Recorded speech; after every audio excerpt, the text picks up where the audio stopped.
problem in the community is that the vapes coming in are targeting our youth and trying to get them hooked on these drugs. They're bringing it into the schools and make it look like candy or sweet snacks. And it's easy for children of today to have some peer pressure, and they get lured into that and then get addicted, and it leads to other crimes. As a teacher, I have firsthand experience when it comes to the vaping issue, and it's a real issue. I think parents just need to be aware of what their children are doing. Pay attention to who they're hanging out with, what they're doing in their alone time, and who exactly it is that they're messaging or talking to on social media, because that's usually, I know, the conduit where a lot of these kids get the vaping materials that they use. What we are seeing is that kids are getting them from other kids at schools. They'll get, dealers will be on Instagram, or they'll create certain like Snapchat groups, right? And then that's how the student then makes the connections to these pushers or drug dealers, right? What will happen is that these kids will have lifelong effects, negative effects as they proceed through life. They're gonna have negative effects on their brain development.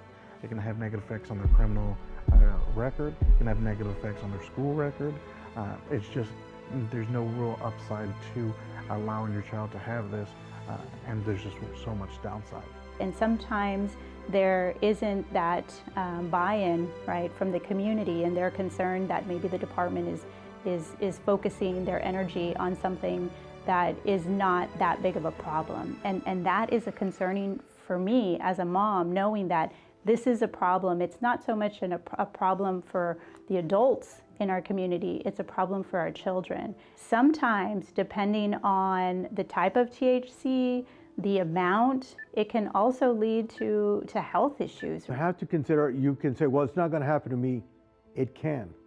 It doesn't just happen in San Antonio, Houston. You have shootings here in Harlingen. Why? Because they're dealing with the drug issue. They want more. And if that doesn't happen, you're throwing your life away at 15, 16 years old. For what? For a 30-second high, if that? It's not worth it. Be your own man, be your own person, and be mentally strong and tough. That's where the toughness comes in, to step away. You know who these people are, step away. You don't have to be a rat, but it would be nice from time to time find out and say, you know what, this is extremely wrong, and I gotta protect myself and protect those close to me. It will come back to bite us. We got to work on trying to solve this. It starts off with one person, you. Forget about peer pressure. Forget about looking like a dork. Forget about how it destroys your lungs, how it causes heart attacks and strokes.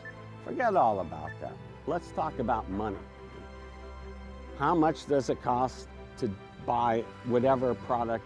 You multiply that times today, times 365 days, times 10 years, 20 years, 30 years. Every now and then, jack up the price.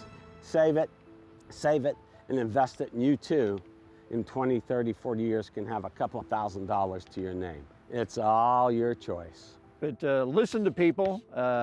Find somebody that you respect and admire, somebody that has been a success, somebody that in your mind is an influential citizen. It may be a family member, it may be a teacher, it may be somebody who doesn't even live anymore that you feel made a big impact on people. And do some research or sit down and talk with them and find out from them firsthand what made them successful, mistakes that they made, that they would, if they had a do-over, that they would do a different way, and learn from that. Never stop learning, never stop reading.